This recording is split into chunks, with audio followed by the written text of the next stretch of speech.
I'm getting ready for bed, and there's an interview, like a conversation I can't stop thinking about. Um, it's a conversation between Ocean Vuong and Mel Robbins, and this happened maybe about six. I want to say 6 months ago. It could be less, but it's around. Let's say 5 months ago, just to be safe. And it is one of the most life affirming conversations I've ever had. I shared it with so many of my friends. And in the conversation, at some point in the conversation, Ocean says that an exercise that he makes his students take at the end of the same semester, and it's to go back to the original intention um, of why you decided to do the thing that you are doing, or embarked on the journey that you decided to embark on.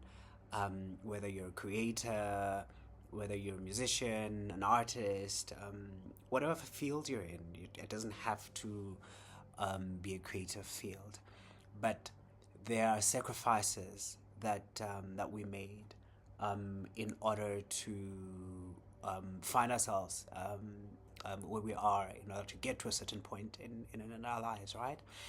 And it got me thinking about my intention when I decided to say yes. I'll be an artist. I'll be create works of art. I'll create um, a fashion.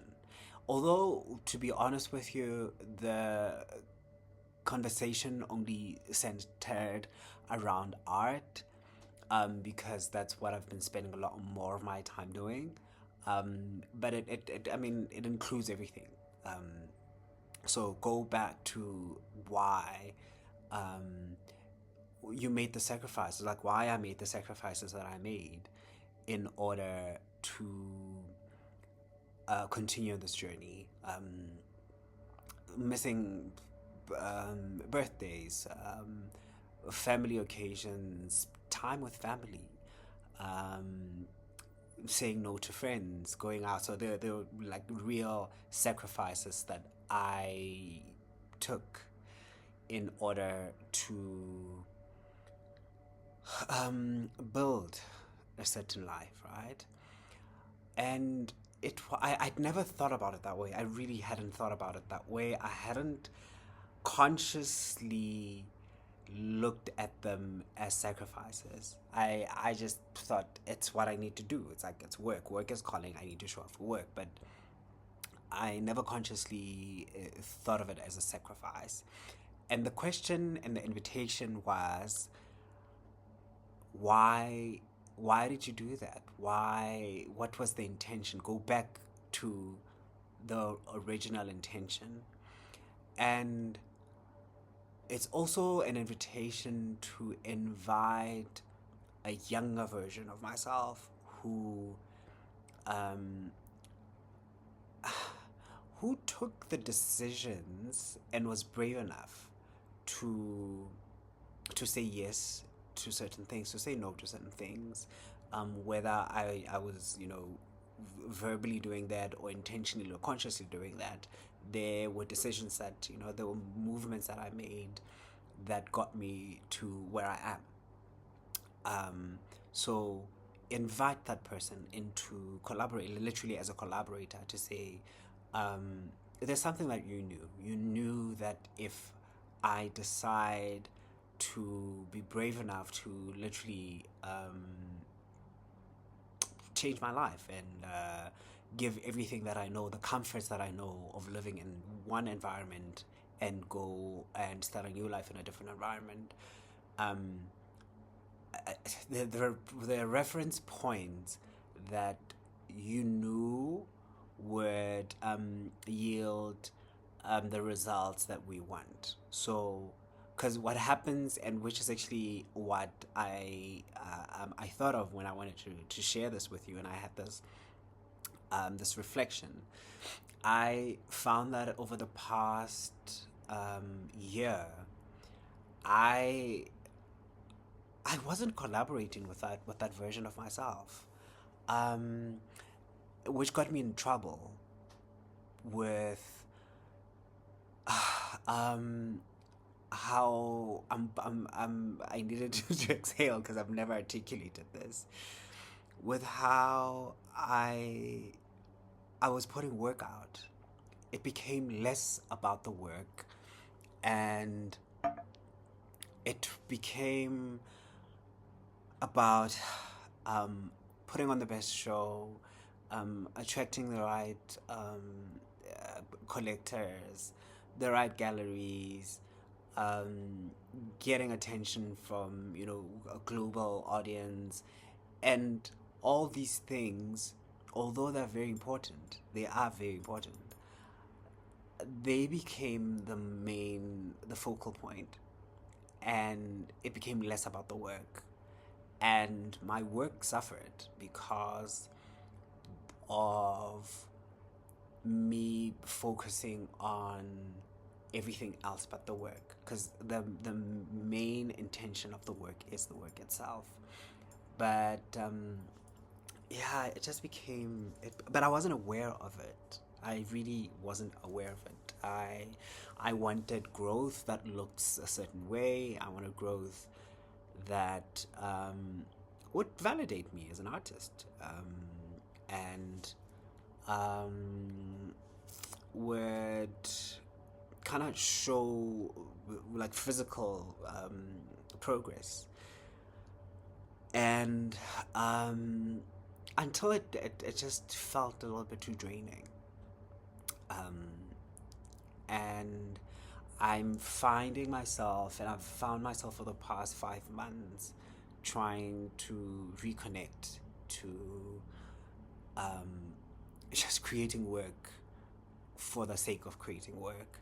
And it's only over the past few weeks that I figured out what had happened, because for the longest time ever I knew something was not right, but I couldn't put my finger on it. And it's actually through doing the artist way, I was able to peel the layers of how we got to a point where I'm feeling burnt out, I'm feeling uninspired, I'm just feeling. I describe it as divine discontent, where um, I'm not where I want to be. I'm not where I want to be, but it has very little to do with what is happening around me, but it's more of an internal um, dissonance. But I also struggle to just find the words and the articulation for it.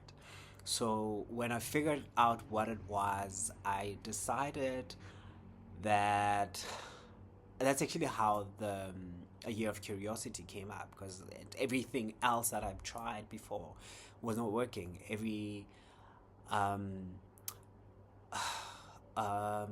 formula that I'd used wasn't working. So now how do we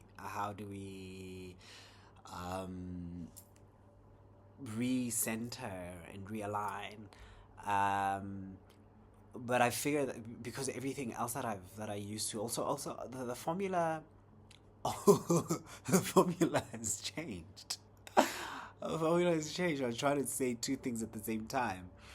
The formula has changed. Now we've got a new operating system. So the only thing that made sense, and this was after like weeks of just kind of banging my head against the wall, was to go back to to basics. So I'm actually in the process of packing, um, my like packing for a trip, to go back home to the village, and it's an attempt to reconnect with that version that Ocean mentioned earlier, um, well, that I mentioned earlier, uh, is to go back to basics, because it's also just how the work kind of wants to come through. It's completely different from how I know it. The voice is different. So I need to develop a new way to listen. And it's only gonna happen in an environment where um, I can I can just be still. I'm processing as I'm sharing, so that's why I'm looking. It looks like I'm looking for my words. Um, it only happens in a space where I can just be still and listen, because it requires just stillness. There's nothing for me to figure out, and I've been trying to figure it out. I've been trying to um, self help myself through it, and it's just that's not how it's gonna work. You've done everything that you could, so I need to now invite that version of myself who initially planted the seed to say, hey, I need your help. I actually genuinely need your help. Um, I thought you you got us here, and now I've got it. I am going to take us to the world. I'm going to make us, global superstars, and it's all good. I've got it. But that wasn't the case. It's not the case. I choked up a little bit because I think it also gives me an opportunity to acknowledge the past versions of myself who I didn't acknowledge as well as I wanted to, or as well as I could have, because it was always about the next thing and the next thing and the next thing and the next thing and the next thing. Like, for example, I'm planning to be home for a week, and this is going to be the longest time I've spent at home in probably the past 20 years. I'm there 3 days, and I can't wait to leave and get back to the next thing. I've got this waiting, I've got this waiting, I've got this waiting, and now it's like completely different. I am going to just be there and just be there. I don't have anything planned in terms of work. I have no meetings that I need to take. I have no meetings that I need to rush back to. And there's a part of me that is a little bit scared. Yeah, because it's new. It's like a completely new space. Like, I packed a few art supplies, because that's how then obviously I'm gonna be able to to translate what I'm hearing. And I'm journaling a lot. I'm writing a lot, and I'll also have my computer for my diaries. So I'm sharing this as I promised that I would share and I'd be vulnerable, but also to send out an invitation for you to do the same thing, to revisit the intentions that you set out for yourself, that you set out for your life, for your career, and invite the version or the versions of yourself that were brave enough to want to do these crazy things, and invite them back into the room and collaborate with them, to say, hey, here's the thing that you wanted to do. We get a chance to do it. How do you want to do it? How do you think? In fact, do you think that how I'm going about it is reflective of the intention? Is it still carried through in the action? Is it in integrity with the intention? Um, because a lot of the times we also want to take the quick route out, and then it compromises our integrity, and it's not always our intention, or we're not always aware of it.